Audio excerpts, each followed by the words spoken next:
What is up, everybody? It's Dr. Vibe here, host and producer of the award-winning Dr. Vibe show. As always, I'd like to say you're blessed, highly favored, a magnet for miracles, and a solution for someone's problem. 2018 Innovation Award winner given out by the Canadian Ethnic Media Association.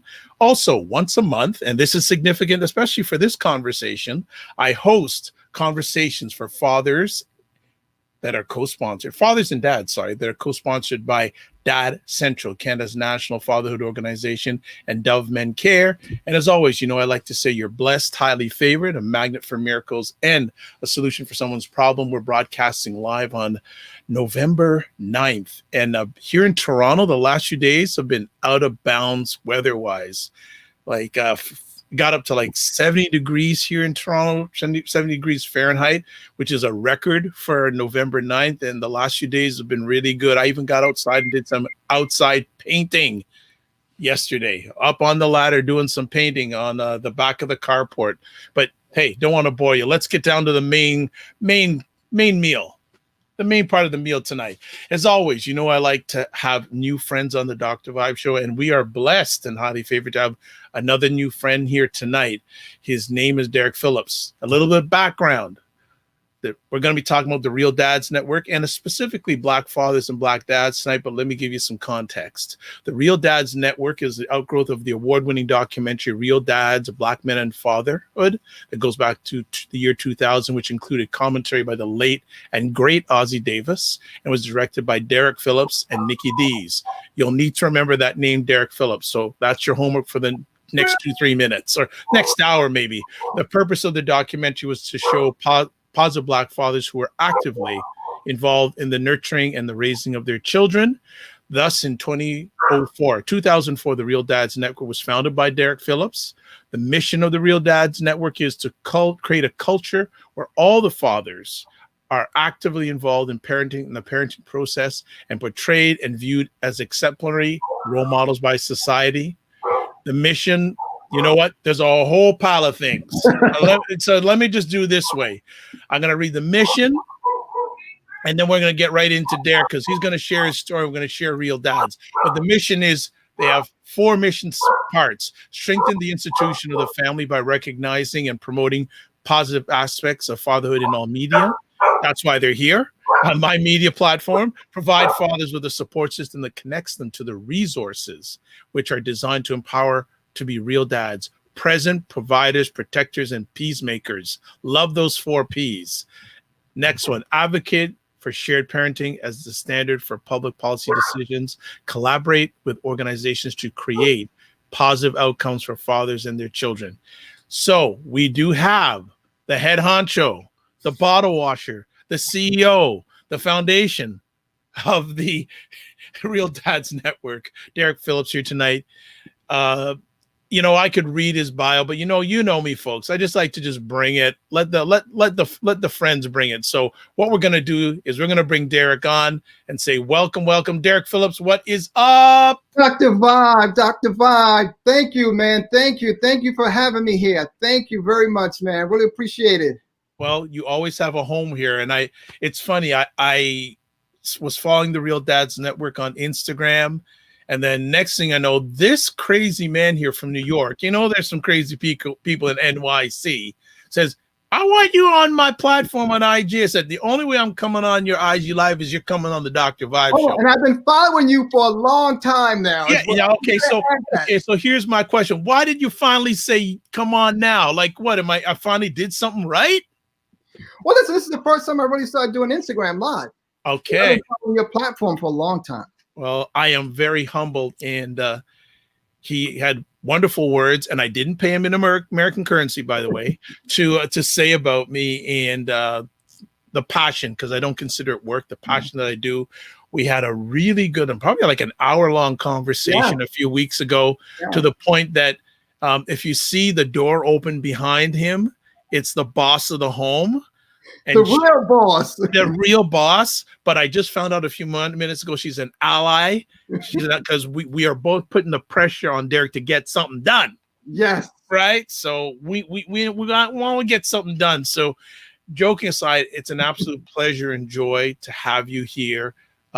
You have been passionate about Black fatherhood, Black dads for many years. So we want to just take time tonight to hear some of your story, the Real Dads Network story.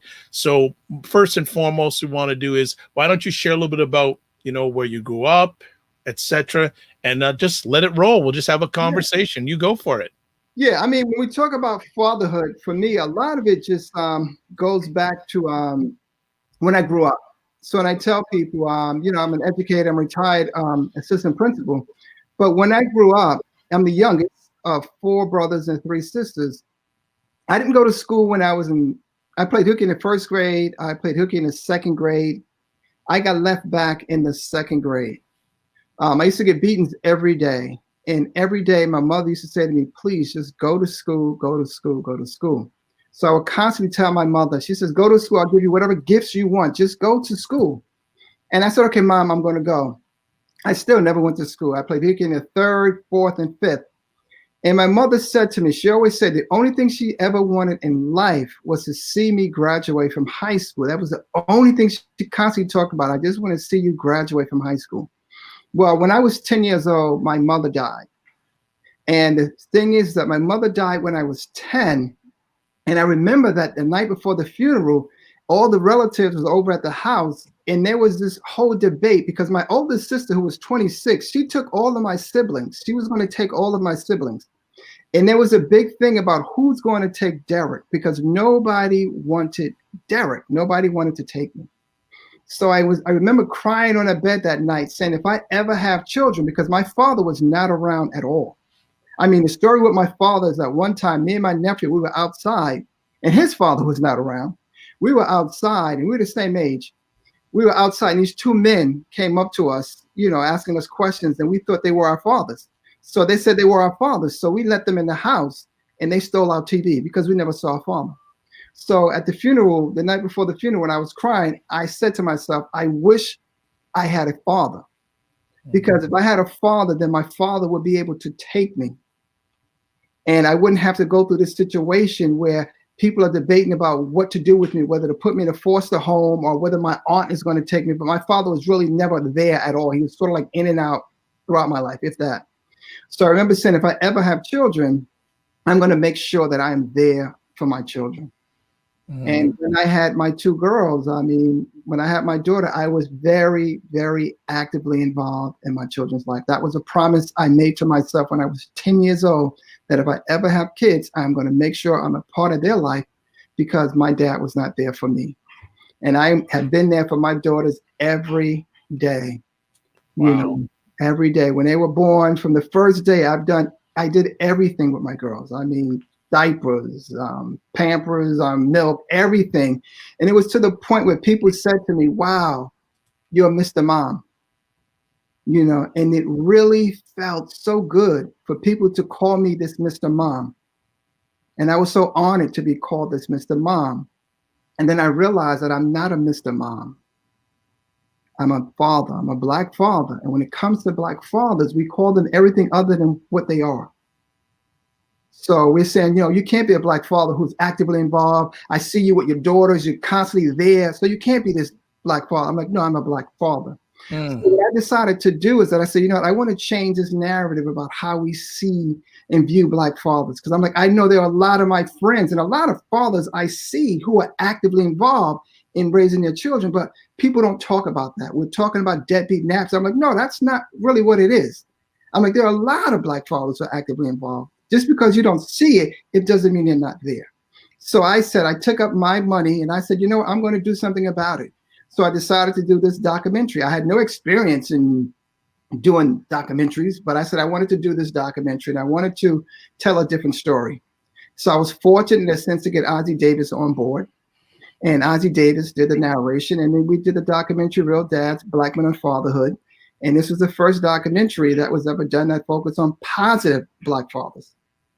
And as a result of that documentary, that's where Real Dads Network came, because we realized that a lot of Black men really needed a place to go to have conversation, to have resources and support. So there weren't really any places for them to sort of like to get help. So Real Dads Network became that organization, and that was started in 2014. 2004. I keep saying 2014. I said 2014 before. 2004. Okay. So what I'm going to ask you is you whirlwind through that. And you know what? You're not going to get away with a whirlwind. There's some things we're going to chat about. I was waiting for you to stop me. No. I let people share their story, right? I like to give people space because that's another thing Black fathers and Black men need that they don't get a lot of times is space. And that's one of the reasons why I created this platform, so they could have a safe and brave space to share their story. So very, very important. I want to cycle back to the young Derek. No father, mother passes away. Yeah. Who gave you guidance during those years that you didn't have either of them? And the thing is that I grew up in a very dysfunctional household. So my oldest sister, who was she was 26, which is amazing in itself. She's 26. She had 4 brothers. She has 5 brothers and 2 sisters, right? And 3 kids of her own. She took all of us in.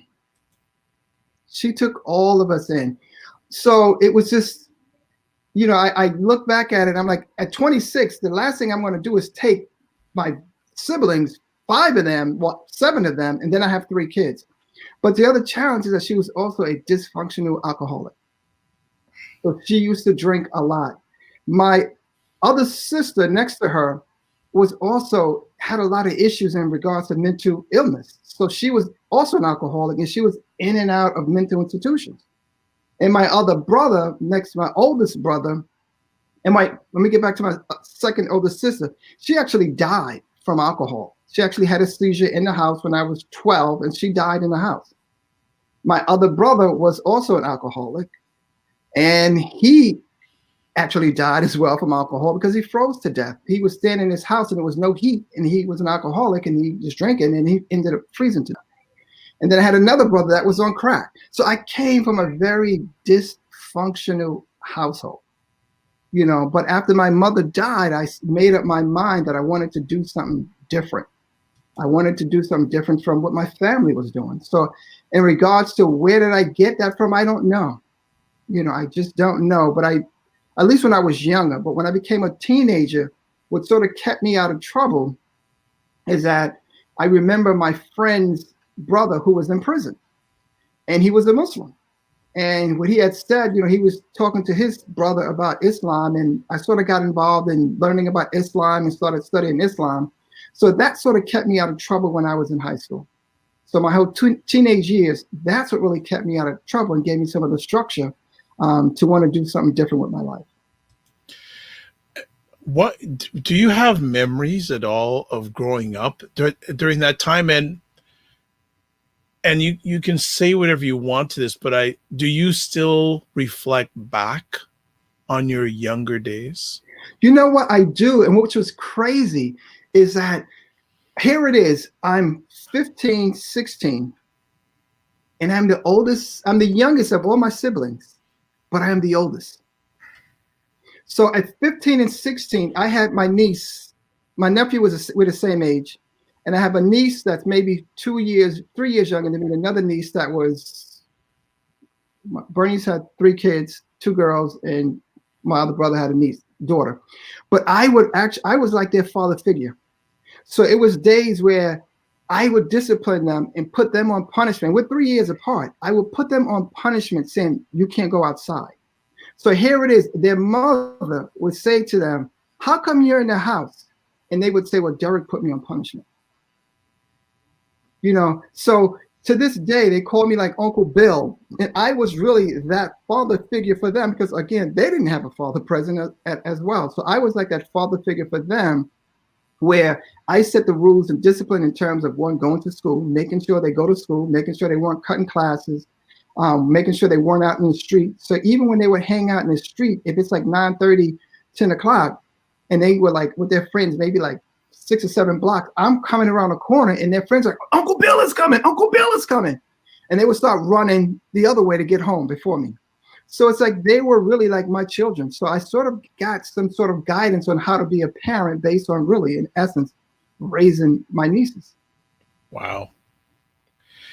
I already going to put this out to you. You need to write a book. I'm serious. You should write a book. And one of the strong faithful of the Dr. Vibe show, Nicole, is saying you are blowing me away here. So Nicole is a big time fatherhood advocate here in Toronto. So if you're impressing her, you're doing good, my brother. You're doing good. You said you realized that you had to do something about fatherhood. When did you realize? And if you do remember, when did you realize? And what was the catalyst for you saying you had to do something about fatherhood? Was it just all the experiences you had? Was it a specific experience? What led to saying, I have to do something? I think a lot of it was just, again,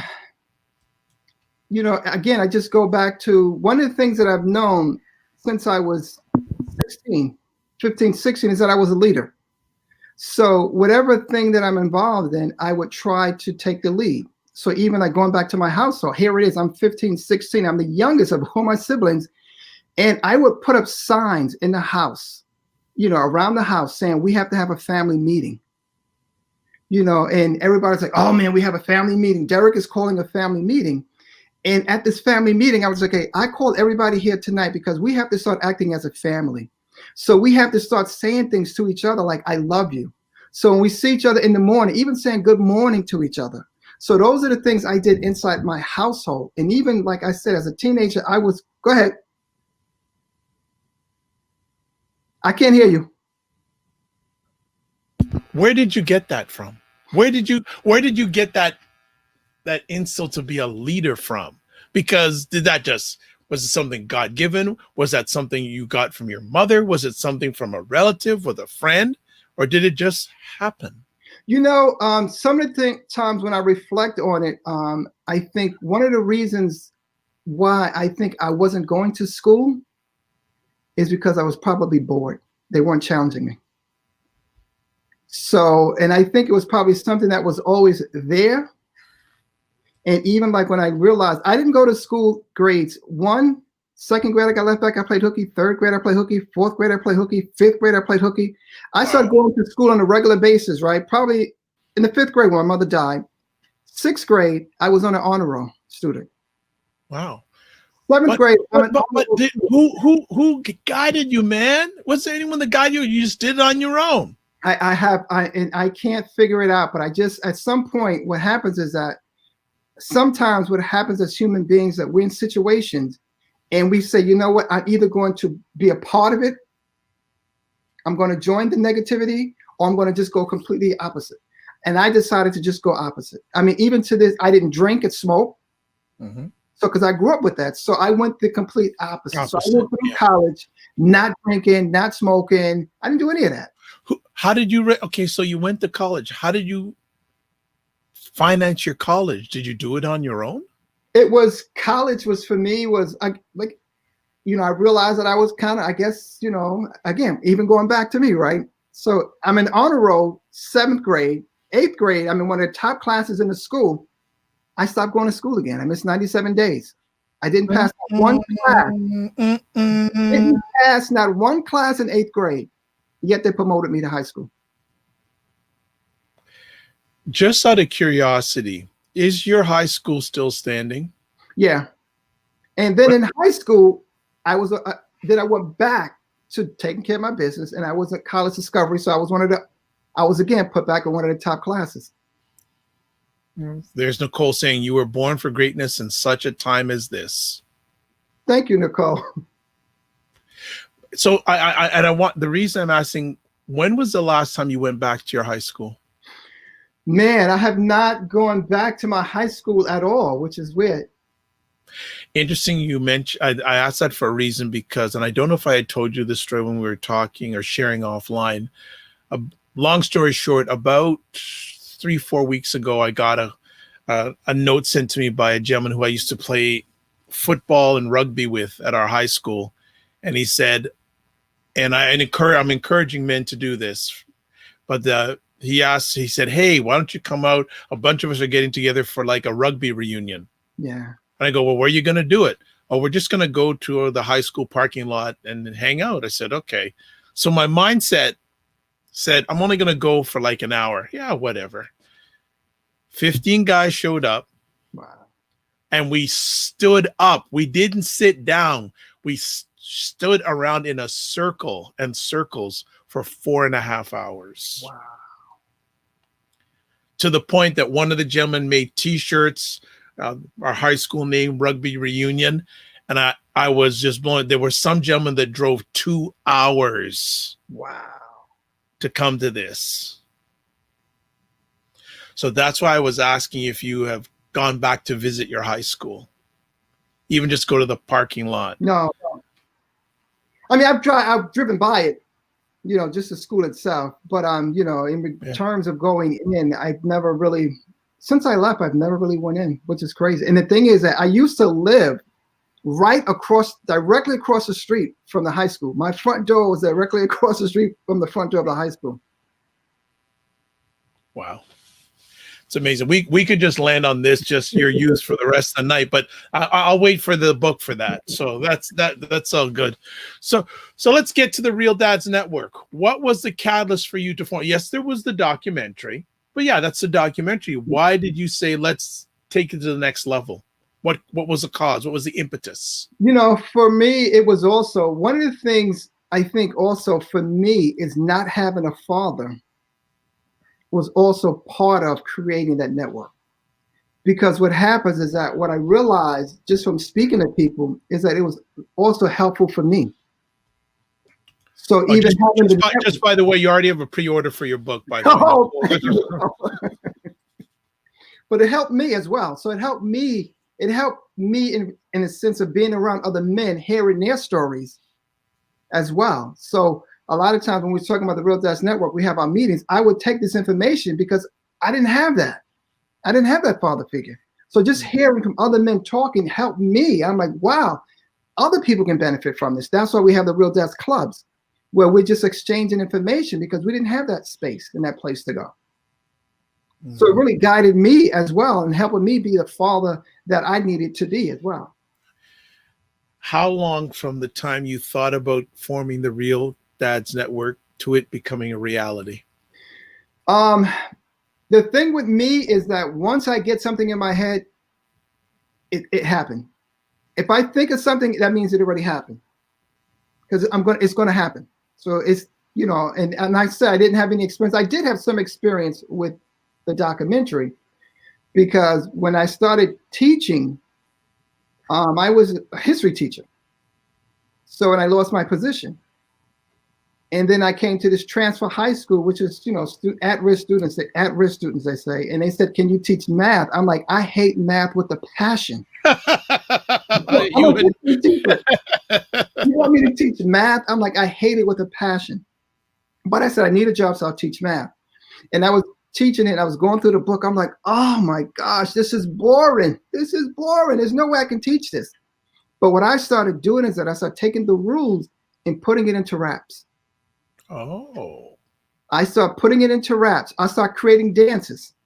So I would, you know, start saying, you know, addition, opposite, addition, opposite. This is what you do when you're multiplying monomials. You multiply the numbers, add the exponentials. And Yep. Like, what? You know, and it was, I'm not a rapper, but they would get a kick out of it, but they would get the information. And as a result of that, that's how I taught my class. So when I had students that graduated and they came back and said, Derek, I still remember your stupid raps. It helped me with my college test. So, well, at least you've left a positive impact on them, even though, hey, by any means necessary.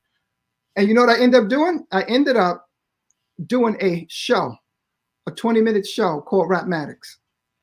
Recorded two songs. Okay, can we got to listen to this if it still exists? You got it documented? It's on YouTube right now. Okay. Recorded two songs. Have you heard the song Can You Feel It? Can You Feel It? That Funky Sensation? Yeah. I spoke to Kenta Nix, reached out to the writer and said, can I use your song? And flip the lyrics. He says, go ahead. Gave me a letter and everything. So I changed the lyrics and I made it, Can You Feel It? Can You Feel It? That math sensation. Recorded two songs, did a whole 20-minute show, won first place in 2 festivals. Yes. And that was 24 years ago. Wow. There's so many different, well, okay, we'll still get to how the Oh, network 22 years ago. It was 2 years before Real Dads, 22 years ago. So we'll still get you the answer about the Real Dads, but I want to jump in just for a second about you spent 20 years in education. What insights on fatherhood did that give you that you've been on fatherhood period? Because it sounds like you had some diverse students. Yeah, you know what came out of it, and I think a lot of my students didn't have a father figure, and what education taught me, those were my kids, those were my children, and that's how I treated them. I was an open book for them, and they were an open book for me. They had my phone number at home, my home number. They would call me if anything was happening. If they were doing something outside of school, Derek, I have a show, I would go to their shows. So I was very involved in their lives. And they would come home, like even open school night, their mothers, would come to the school like, oh, so you're Derek. You're the one that, John is talking about all the time. So I was very involved with them. And even to the sense that I have students now, former students that I'm still connected to who are 45, 43, 42, because it goes back to relationships. So I was able to build that relationship with them because I never had that father figure. And for a lot of them, they didn't have a father figure. So they sort of looked at me as that father figure that they always came to for guidance and support. That's wonderful. So let's jump back now. Forming of the network. When do you have memories of the first meeting? Man, I'm trying to think. Do we have? I don't. You know what? I started with a newsletter. Okay. So I started with a newsletter, and then I started with the newsletter, and then we decided to do this conference, this fatherhood conference. Okay, so hold on a second. You started with a newsletter, then you said you're going to do a conference. Like, how soon was the conference from the time you launched? Because most organizations would say that's a lot, that's ambitious, depending on your space of time. A year. Wow.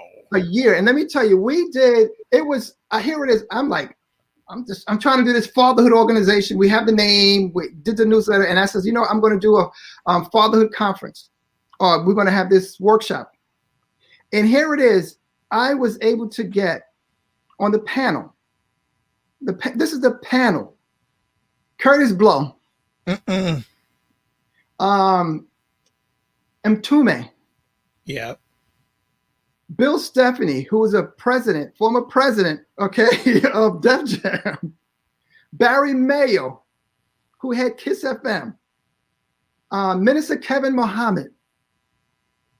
And who was the other one we had? Peter Holloman. They're all on the panel. And we had, this was a panel, and we had Wall Street, a huge article, huge one-page write-up in the Wall Street Journal in regards to this first conference. And the thing is that we didn't have, I think we had maybe 25 people that attended. We had, but it was a success. You did it. Yeah, and I remember to this day, Mtume said to me, he says, brother, I'm gonna tell you. He says, I see you kind of like, you're out of it because you're upset because a lot of people didn't attend. So he was like, he put me to the side. He said, listen, I'm gonna tell you something. The fact that all these people that are here are supposed to be here. And he says, what, I'm going to tell you a story. He says, I remember going to a club we had in Minnesota, one of these towns. There were 2 people in the audience.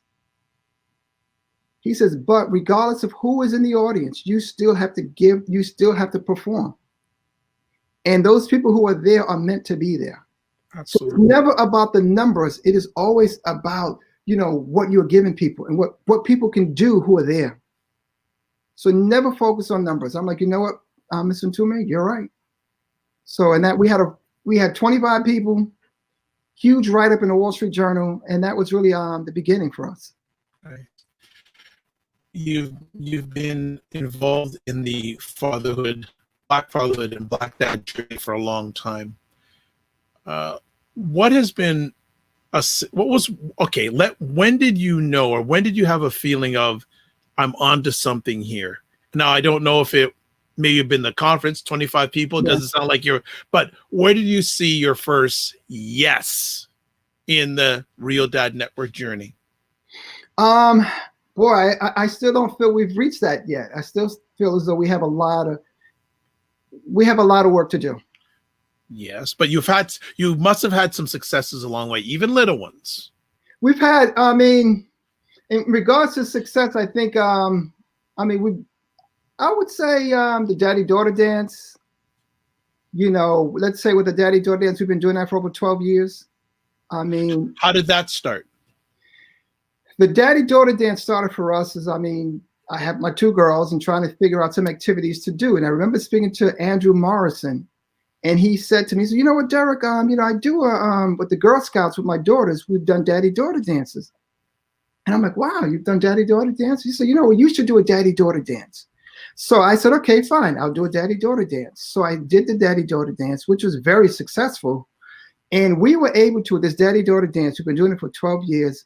We've influenced Philadelphia, Joel Osteen, to do a daddy-daughter dance. I gave him my paperwork to do a daddy-daughter dance. We influenced Jackson in Chicago to do a daddy-daughter dance. We influenced Virginia to do a daddy-daughter dance. We've indirectly influenced several other cities to do a daddy-daughter dance. We do a Real Dads Week, where for a whole week, we're the only organization in the country for the last 12 years, where for a whole week we celebrate Black fathers. We've given away over 250 awards to fathers and other fatherhood organizations. We did a $1,000 scholarship that we've given to a graduating high school senior. You know, so we've had a lot of success along the way. But in terms of, I look at it in terms of where I feel I would like to be. And I feel as though we haven't really gotten to that point. And I think a lot of it I attribute to the fact that it's been very difficult for me to juggle being an assistant principal, raising my two children, and then the fact that my job, I have to drive 1 hour and 15 minutes each way.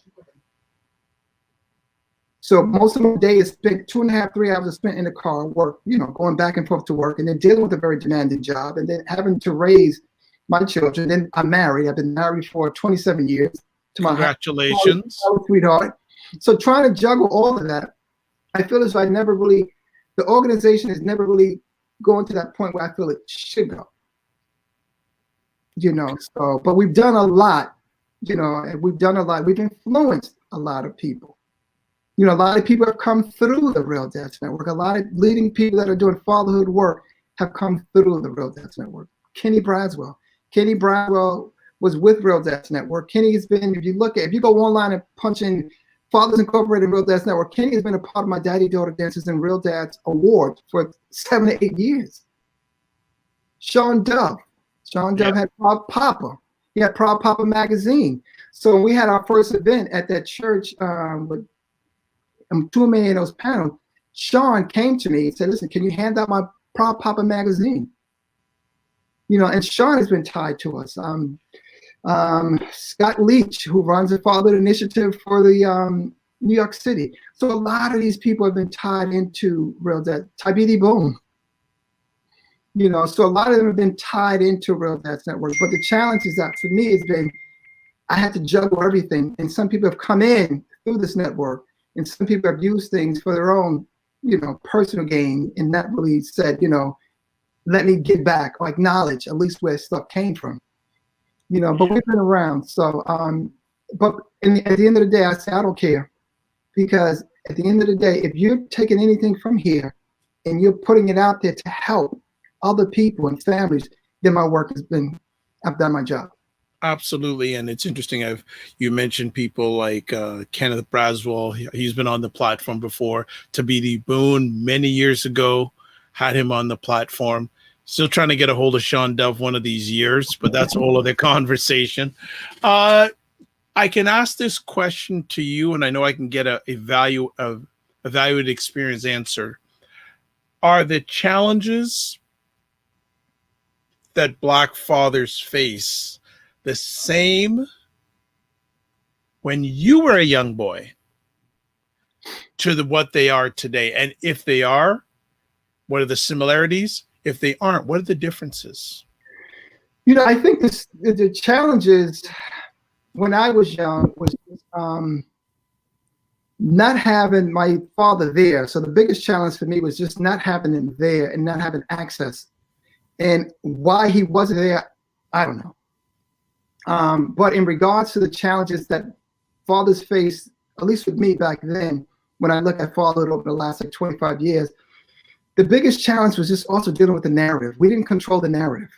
The narrative was always dads are not there, dads are deadbeats, they're absent, they're invisible. So those are all the things we constantly heard when it came to Black fathers. Whereas today, I think with social media has really changed the game a lot in regards to the narrative as it relates to Black fathers. But the same challenges that Black fathers have been facing for the last 25, 30 years has always been economics. In regards to being paid, we have a lot of fathers who are working, but are still part of the working poor. You have a lot of fathers who are not really involved in their children's lives because they want to be involved, but sometimes they're brought into the concept of what it means to be a father, because the first thing they associate with fatherhood is provider. And if I don't have money, then I can't provide for my child. So a lot of those fathers are not there for that, but we're trying to change that narrative. I want to land on that. I'm going to respectfully interrupt you there. The whole area of provider, can you just speak to it that there's, when it comes to a father, a Black father providing doesn't just mean monetarily. So even when we say real dads, we say present, providers, protectors, peacemakers. Present is really about having a presence. Whether you're in the home or not, you have to have a presence in your child's life. And when we say provider, when we talk about money is the last thing that we talk about when we say provider.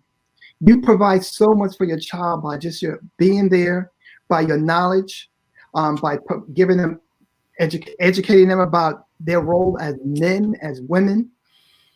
So provider is just so much more than just the financial part. Financial is the last part that your role. That's your role of a father. When you married up, way up, yeah, how did that affect your mindset when it became a father? Because obviously you got married. I guess that was one part of the journey. Another part of your journey of fatherhood. I'd like to get your thoughts about when you got married, and then also when you've had your first child. How did the thought process of being a father change with those two events? For me, my wife has been huge. She's been huge throughout this whole process. And she's really helped me to evolve as a father. How so? So let's say, for instance, my wife, when I grew up, we had like, when we ate dinner, everybody ate dinner. We were all over the place when we were eating. I would be in the room over here. My brother would be in the room over there. My sister would be in the room over there. We never really sat down to have dinner together. My wife was really big on, we're going to have dinner tonight, and we're sitting down every night. She's really big on every night we have to sit down as a family and have dinner. So what that did for us is that was huge, because it gave us the opportunity to engage in conversation. Every night we spent time with our children at the table eating dinner. So they were only time we didn't eat together if I was working or if my wife had something to do, but we made it a point where every night we ate dinner together and had a conversation. But that I attribute to my wife, because that's what she grew up with. I didn't grow up with that. It's interesting, the impact of the person you married up, the up person, the up. And it really is married up, because when I grew up, I wasn't exposed to a lot of things. Yeah, that's what I'm sort of getting here. My wife was exposed to a lot. She took vacations. Yeah. She was able to travel around the world, various places. I never would. For the first time in my life, I got on a plane when I was 21. Wow. So even just being exposed to various things, I never, knew a lot of these things. So being with her, and it really is marrying up, because I grew up poor. I didn't grow up, poor in terms of exposure, not having anything. I remember when me and my nephew, we had 6 pair of pants. Wow. He had 3, I had 3. So that meant we had 6. Okay. I want to pull out one or two things about Black fathers that I'd love you to address. And recently I hosted a conversation for Dad Central about fathers and dads raising their kids if they're divorced or separated. Would love to get your thought process on that, because for me, it was an incredible conversation. I was privileged to host, but I don't think it gets addressed enough. And there are a number of Black fathers I know, for whatever reason, are not with the significant other or the wife or ex-wife. What are your thoughts in regards? How can they be present and provide presence in their child or children's lives in those sort of circumstances? So one of the things that I would say is game plan.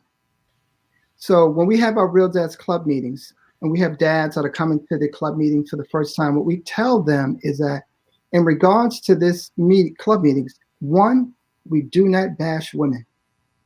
Two, if you're thinking you're coming to a place where you're going to have a bunch of men who are going to talk about, oh, women are this and women are that, you've come to the wrong place. So we tell them at the end of the day, you have to have a game plan when you're dealing with the mother of your child.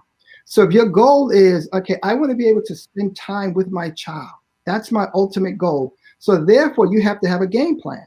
So therefore, you have to say, okay, listen, I know I can't say this or I can't say that. If she says something to me, this is how I have to respond, because at the end of the day, the goal is for me to spend time with my child. So you have to go in there with that game plan, because you got to stay focused on what your goal is. So if she says something to you that's going to trigger something that's going to cause you to respond in a certain way that may prevent you from seeing your child, then you can't respond that way. So you have to have a game plan. You have to be very clear on what it is you want. And you also have to have a relationship with the mother. Regardless of what happens, that is the mother of your child, and one, do not ever speak negative about the mother in front of that child. Even if the mother is saying something negative about you to the child, you do not respond to the child and say, well, your mother is this or your mother is that. You have to have a game plan to say, I want to spend time with my child. I am not going to say anything negative about this child, about the mother of the child, to the child. So we tell fathers that you have to stay focused. If you need to explode, if you want to kind of like vent, you can come to the group and vent. And then we're going to guide you through that and say, ultimately, what is your goal? At the end of the day, you're going to have a relationship with that mother for the rest of your life and the child's life, because that's what you guys have in common.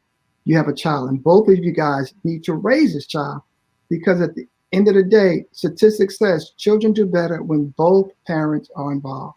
So you have to work hard to make sure you're involved in this child's life. Great answer. Great answer. And I just want to ask, as we're just going through conversation topics, and Nicole saying, drop the mic, drop the mic, drop the mic to Derek. Wonderful. What are some of the common challenges that Black fathers come with to your organization? Because I'm sure when I do my passion, because it's not work, my passion helping Black fathers and fathers in general, but specifically we're talking about Black fathers and Black dads. Are there some common challenges you hear from them? Well, I would say when you're dealing with, the biggest challenge is dealing with the ego. And when you're dealing with men, the first thing, because we're socialized a certain way. So when you're dealing with these men groups, it's the ego is always there, the forefront. They always lead with the ego. So what you have to try and do when you're dealing with men is that you just have to try and listen, but try to get them to the point to understand that, let's put your ego aside. Let's deal with the situation at hand. And let's find out what are some strategies that we can do to get you what you need to get. And also that it's okay to be vulnerable, because as men, everything is, I'm the man. It's okay to be the man. But before we become the man, let's just try and be human first. Let's try to look at things from both sides. Let's try not to focus on what the mother is doing. Let's focus on you. So if there's anything that's happening, we want to focus on you. So I had one of the dads that came to the club meetings, and he was, talking about, well, you don't understand. The mother's this and the mother's not doing that. And she's been doing this for years. I'm like, okay, fine. If she's been doing that for years, let's focus on you, and let's focus on some strategies that we can give you. So therefore, you can work on you. Let's not work on her, because you can't control her. You can only control you and how you respond to situations in life. So the biggest challenge for us is just getting men to understand that it's not about the external, because as men, everything is external, right? I got to take care of my family. I got to take care of the community. I got to do everything externally. No, let's slow down. Everything starts and it ends with you. So if there are any situations that are going on, we need to look at you and what you need to do differently. We're not going to talk about what other people need to do differently. What do you need to do differently to change your situation? Great answer.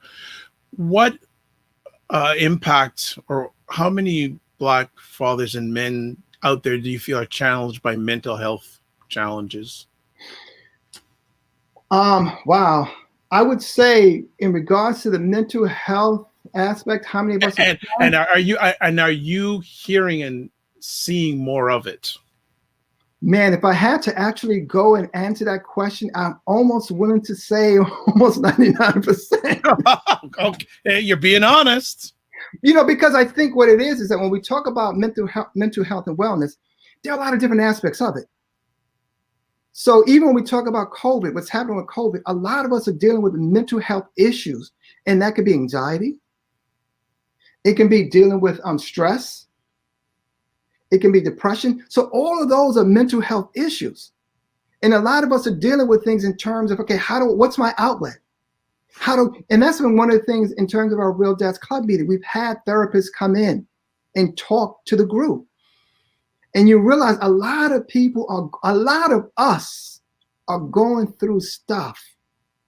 And the challenge for a lot of us is that we feel as though we don't have anyone to talk to. When it comes to the Black community, therapy is considered taboo, talking to a therapist. Expressing your feelings is not something we do. When we talk about mental health issues, a lot of us are dealing with mental health issues, but we sort of taken mental health to be a negative. It just means we need support. It could be at any point in time, we just need support with something. So it doesn't have to be a negative thing.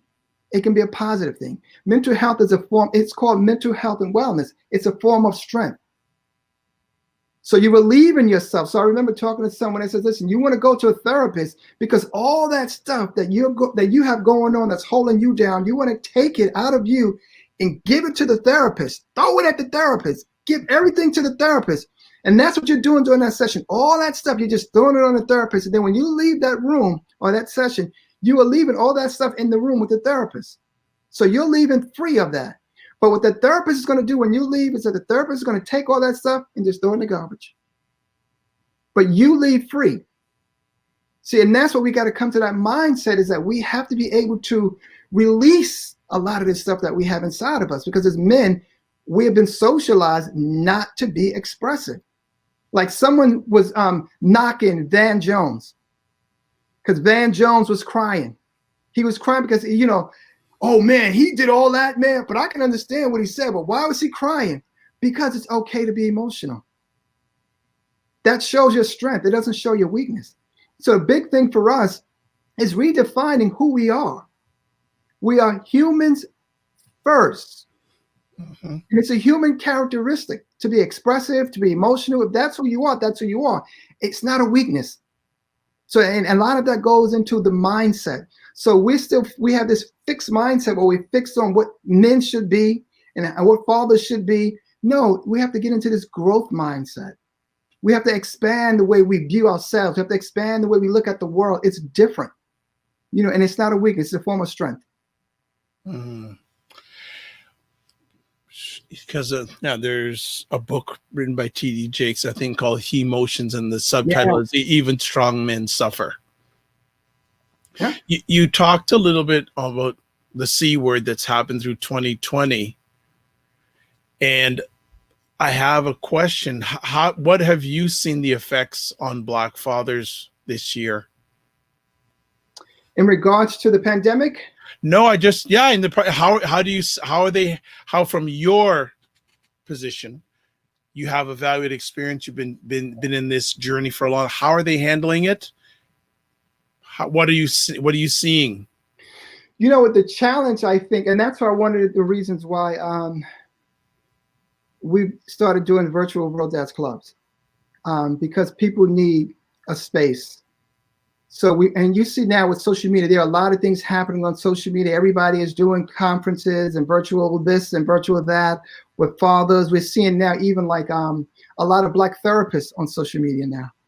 So now that industry has exploded. So there was one guy, he has a Facebook page where they have 750 Black therapists. So now it's like, now it's becoming okay. But the challenge that we're having is that when we talk about what's happening with a lot of Black fathers in COVID, it also exposes those who do not have access. So some of us who have access, we are going on social media and we're getting into the groups, we're seeing, being a part of the Zooms and getting that education. But there are a huge population who they're really isolated because they don't have that access. Yes. They don't have that someone who at the barber shop or someone in the community who is saying, you know what, hey, we have this meeting that's happening. Maybe you should come, because we're not interacting with each other. So that group is really suffering from a lot of this stuff that's happening with COVID, because they don't have a lot of those resources and access that some of us may have, especially when we talk about social media. I remember watching one of the programs about the school in North Carolina where the principal, he was on Ellen DeGeneres show, and he said they were able to get the computers to the kids.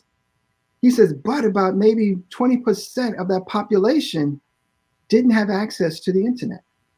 Mm-hmm. So although you gave them the computers, they didn't have the bandwidth to even operate it. So we have a lot of people who do not have the bandwidth to have access to a lot of this information. So therefore, they really need to have that community, to be able to be in the community, to be able to go to church, to be able to go to support groups, to be able to see people in the community. So that's the group that's really hurting. Even going to the fatherhood programs, they're not even involved in that. But that's a group we have to really try to find a way to reach. So true.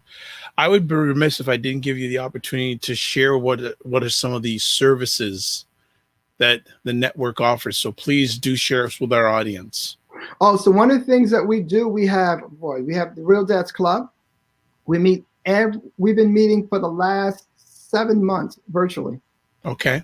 Every Thursday at 7:00, dads, we have maybe sometimes 35, 40 dads that are just on this call, just sharing, just talking about, where they are, talking about, whatever's happening with them at that particular time. So it's a really support group for dads. We've done resources. We've done the Real Dads Vote campaign. So we've been really pushing the importance of voting. We did a video on that. We also did a Black Fathers United for the Census. Also just reaching out to people about the importance of the census.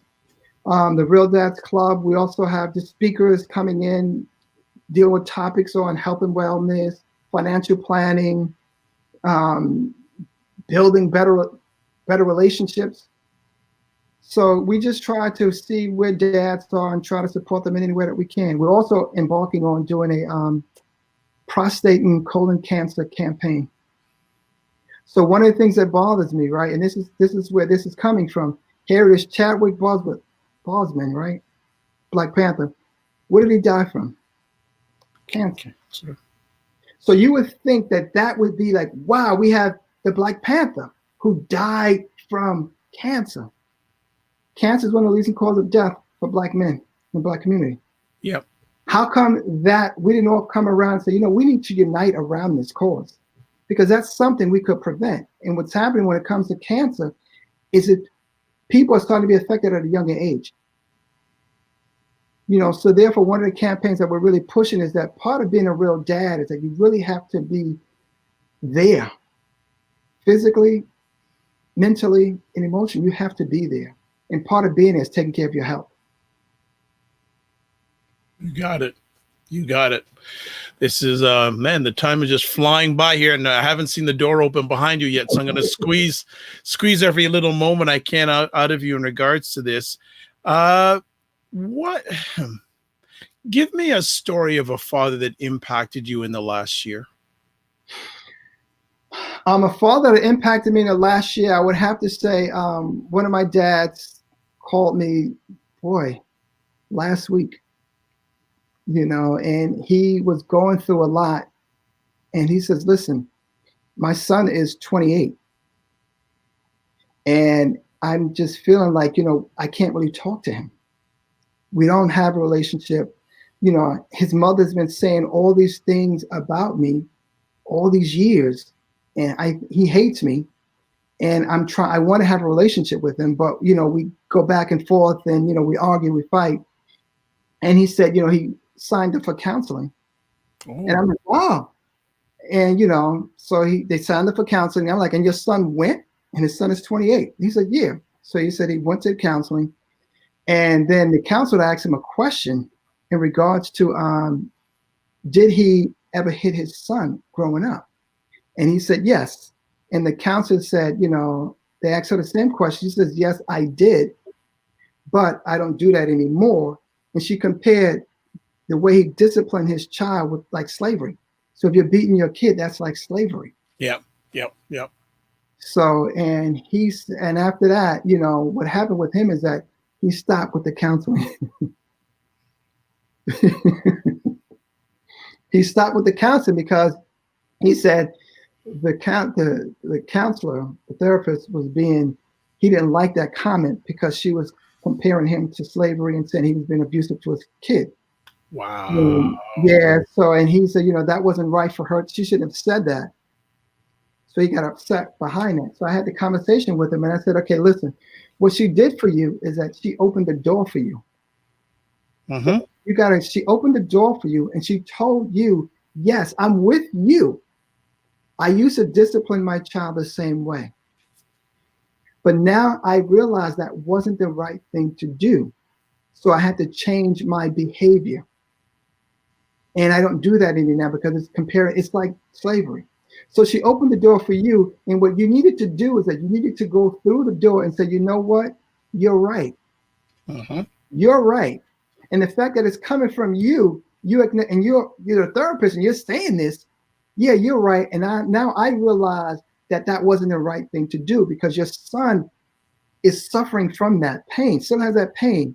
And he needs to hear you say, you know what, I've done some things in my life that I wish I could have changed. Now that I realize what it is, I need to do it differently. Right.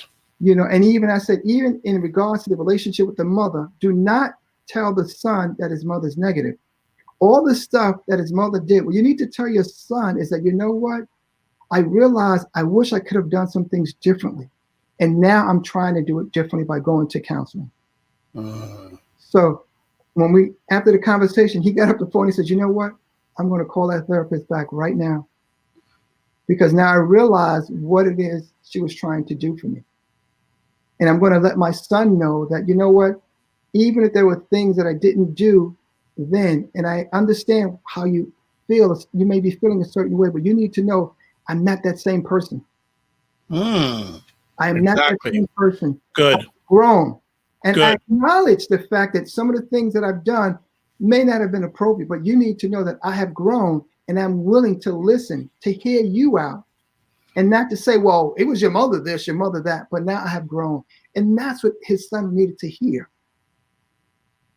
I can't go back and change that, but I can acknowledge what it is and say that I'm willing to grow. And that's why I say everything is about growth mindset. We have to grow and we have to be honest with ourselves, because if we're not honest with ourselves, we don't allow ourselves to grow. That's good. That's really, really, really good. Now you'd mentioned that you have a lot of gentlemen coming to these weekly calls. Have you seen an uptake in numbers during this year?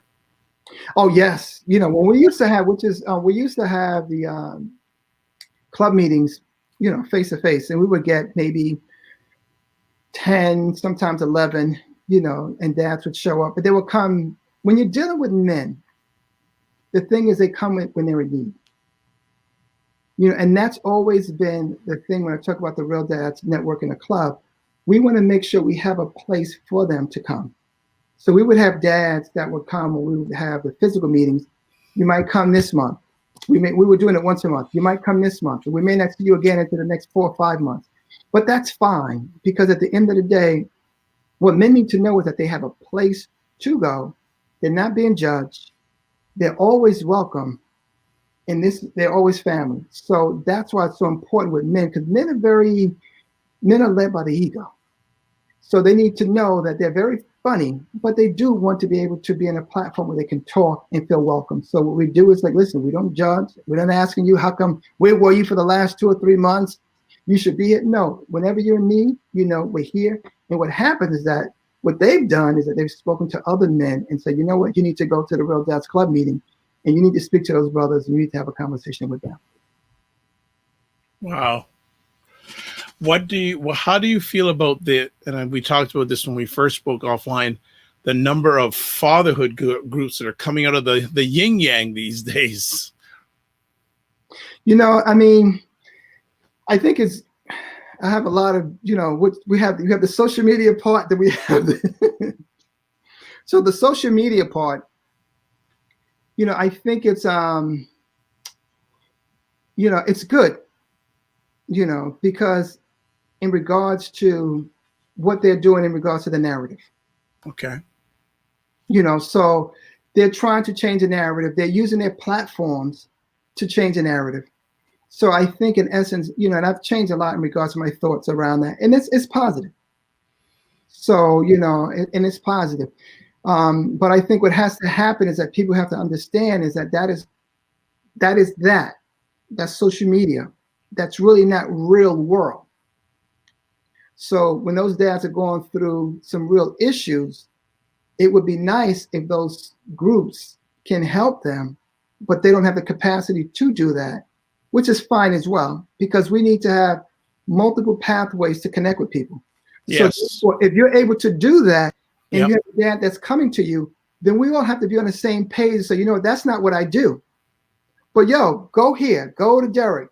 Go here, go to Fatherhood is Lit, go to this, go to the dad's group. This is what they do. And be okay with that. Yeah. And that's part of the challenge is that we want to be the one. And we don't want to say, you know what? No, I got to direct you there because that's what they do. And at the end of the day, it's not about us individually, it's about us collectively. That's why I say people who have come through here, whatever you take. I'm fine with that because at the end of the day, it's not about me. If you're helping someone else, that's all that matters. Like even with the Real Dads Club, I don't run the Real Dads Club anymore. Uncle Mike runs the Real Dads Club. I said, Mike, I need you to run the club. One, because you're better than me when it comes to this.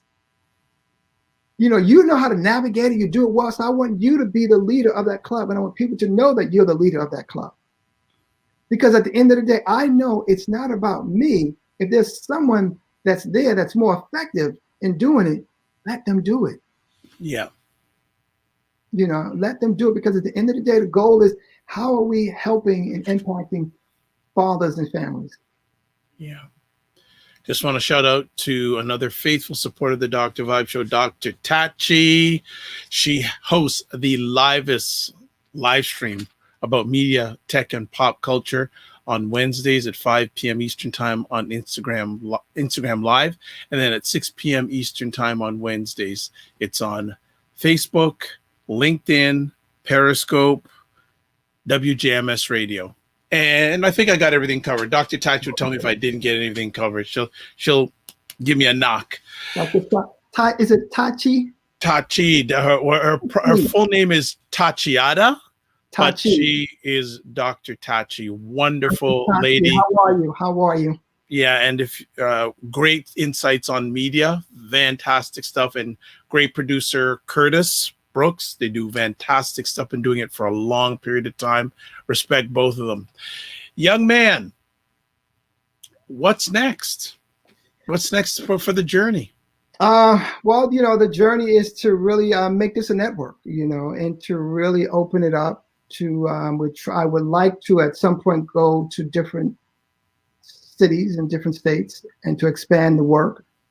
And also just to open for it to be a network and to bring other organizations and people involved around this network. And at the end of the day, our goal is how do we impact fathers and families? We're open. I've known very early on that it's not about me, and whatever I have, we share. What would have happened if this young man, Derek, didn't hold the family meetings when he was 15, 16 years old and probably get some pushback once in a while from some people. What would have happened with Derek if he didn't have that focus at a young age? You know what?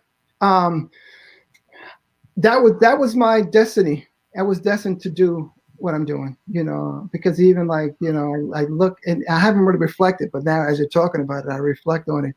Like even my cabinet, right? My closet door, I had up there a picture. I wrote something up there, our community center.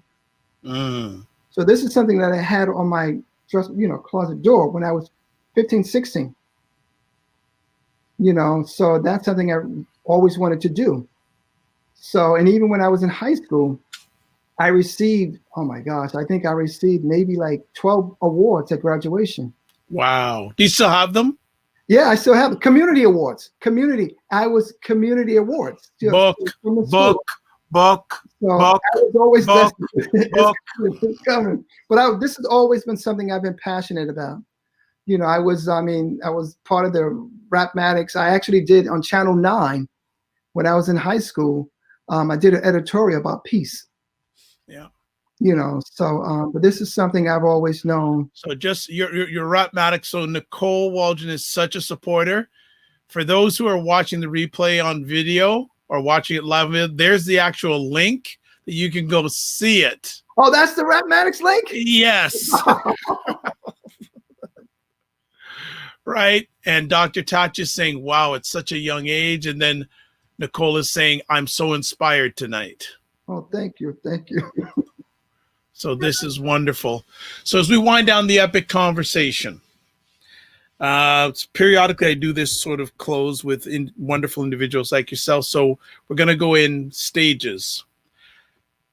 Your call to action / message to these different groups. First of all, what is your call to action or message to non-melanated individuals when it comes to Black fatherhood? What is my, what unites us is family, and fatherhood. So regardless, we all have the same story. We all want the same thing for our children. So in order for this to work, for us to work as a community, everyone has to just do their part. We all have to be on the same team. Our focus is on Black fathers because that is an area where I am more connected. That is an area where I feel where Black fathers need a lot more help. And we can also understand that because when we start talking about systemic racism and all the different challenges and barriers that they have had to overcome or are still trying to overcome. So for anyone, regardless of what ethnic group or racial group you belong to, it's about fathers and family. It's about how do we work together to uplift our children. So we're open to working with everyone. We don't discriminate against anyone. If you're into the area of just uplifting people, then we can all work together. Okay, I'm going to give you some more groups, but Nicole has a message for you. Now we have to give a shout out to your wife. I can tell already she's an amazing woman. Thank you for sharing tonight. Well, Nicole? Hold on, Nicole. Let me just say something about my wife. All this amazing stuff. She's the reason, and she is behind the name Real Dads Network. Ah. So she came up with the name. Wonderful.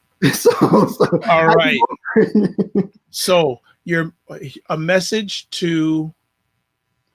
or / call to action. I'm going to say, okay. The Black community. And I'm going to subset it, but just in general to the Black, I don't like using community, Black environment when it comes to Black dads and Black fathers. I think when it comes to the Black community, I think, again, I'm going to go back to, we really have to work together. In order for us to make the change that we really need to make, we have to work together and really come to this understanding that it's not about us individually, but it's about us collectively. And one of the things that really bothers me when people sort of like hold on to everything like it's mine. This is my platform. This is my group. No, if your goal is that you want to uplift fathers, Black fathers and families, then it's not about you, it's about us. So you have to be able to share those resources that you have with other people, because when we all put our hands together, that's what makes it work. Okay, two last groups. Second last group, call to action when it comes to Black fathers, your message to Black mothers. To Black mothers, what I'm going to say is be patient. Be patient with a lot of our men, because a lot of our men are still trying to figure things out. And what groups, one of the things I say that, and I say that because with the Real Dads Club, we do understand that there are a lot of men who come in there with some negative thought processes. And we're really working to get them to understand that women are not the problem. The problem is them. And getting to the understanding that in order for them to really strengthen our families, we first must understand ourselves and we must grow. So be patient with us. We're trying to understand and learn this.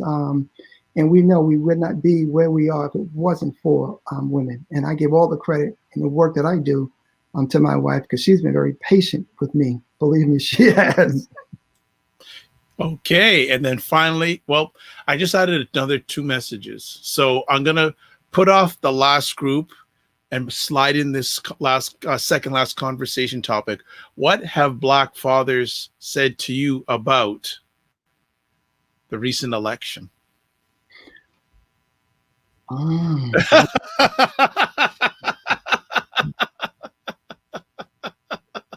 Or do you want to save that to another conversation? That's, it's like, man, I think we had one of the dads, we had a whole conversation last week about Ice Cube and his support for Trump. And it's like, wow. But you know what? At the end of the day, what I say to people is that people have their own opinions. And I think what I tell Black fathers and all people is just that we just have to look at the facts, look at what's really happening in our communities.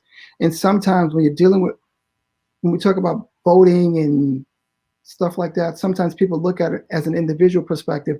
Well, it's going to help my bank account. Like 50 Cent said, you know what? I don't want to go from 50 cents to 22 cents. So this is going to be money taken out of my pocket. But you know what? It's not about you individually. It's about us collectively. So when it comes to this election, one of the things we have to realize, you have a Black woman who is vice president, a Black woman. Do you know the impact that that's going to have, one, for our Black girls? Black women, there are more Black women or women in the world than men. So imagine the impact of our Black girls being able to look at this Black woman as vice president. You know what that's going to do to them on top of what it's going to do to our boys. So the conversation we've had with Black men is to say, you know what, we need to make sure we do not say anything negative, that we do not act like male privilege. So one of the conversations with our Black men that I said, you must make sure you know how to pronounce her name. Her name is very important. So you have to pronounce her name correctly.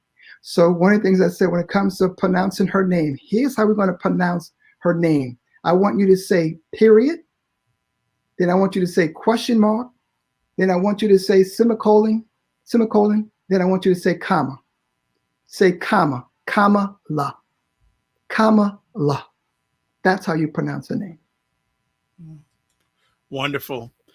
We got the teacher hat was on for a few moments there, folks. So, right back to English class in public school.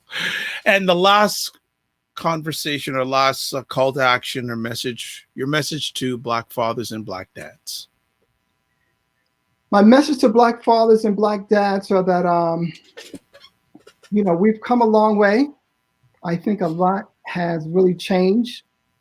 And I think we've done a phenomenal job in changing the narrative, especially with social media, with this whole cultural revolution. We see it all the time. You cannot, when you go on social media, there's so many images and, about positive Black fathers. So I think we've done a phenomenal job in that area. But we have to move towards public policy. You have to change public policy.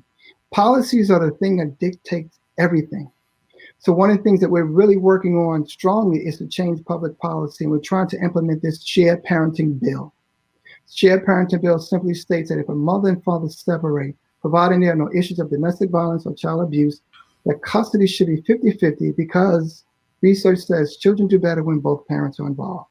So it's nice to have all the social media stuff. It's nice to show all the pictures of fathers with their kids, and that's nice and that's cute. But at the end of the day, we're not doing anything if we do not change public policy. Great finish. Outstanding. For people who are watching live, I'm going to do right now is going to share the various ways you can get in contact with the Real Dads Network. I'm putting here their website address, www.realdadsnetwork.org. Facebook, Real Dads Network. Twitter, @Real Dads Network. Instagram, @Real Dads Network. Email realdadsnetwork@gmail.com. And a thing called a telephone. Then you can call. You don't have to text on it. You can call people. One of my mentors says, make sure you give good phone. Leave it at that. Phone number is 212-875-7725. They are in the United States of America in New York City. Derek, it has been outstanding having you here to share. You and your fathers always have a home here whenever you want to join us. Thank you, Dr. Vibe, for having me. This is the most I've spoken in a long time. Well, I told you, I got to give Black men space, right?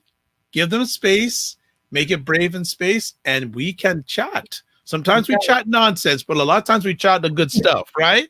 Great platform. Thank you, man. No problem. Having me here. My pleasure. It's Dr. Vibe here. I'm the host and producer of the award-winning Dr. Vibe Show, the home of Epic Conversations. I'm the host of Epic Conversations, 2018 Innovation Award winner given out by the Canadian Ethnic Media Association. Also, once a month, I host live conversations for fathers and dads that are sponsored by Dad Central, Canada's national fatherhood organization, and Dove Men Care.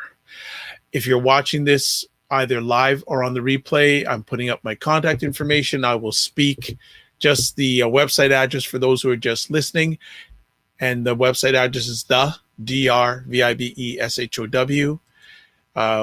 Twitter @DRVIBESHOW. Facebook, the DRVIBESHOW. Go to YouTube, The Dr. Vibe Show. There, it's all there. So best place to go is the website, though. Website is where you can get all the contact information, watch or listen to replays of, at least listen to over 2,000 Epic Conversations I've done since, as I say, since time. So as I like to do, as always, I like to first thank the people who helped make this Epic Conversation, Derek and his family and the Real Dads Network. Also like to thank Nicole, who was watching this right from the get-go, and also Dr. Tachi and others. If I did mention you, it's my head, not my heart. Always like to close off with this. Live your life as a dream. If you can dream it, you can make it. Sometimes you have to get smaller to get stronger. Block assumptions, then aim bigger, aim better, aim higher, aim wider. And always remember to give yourself grace.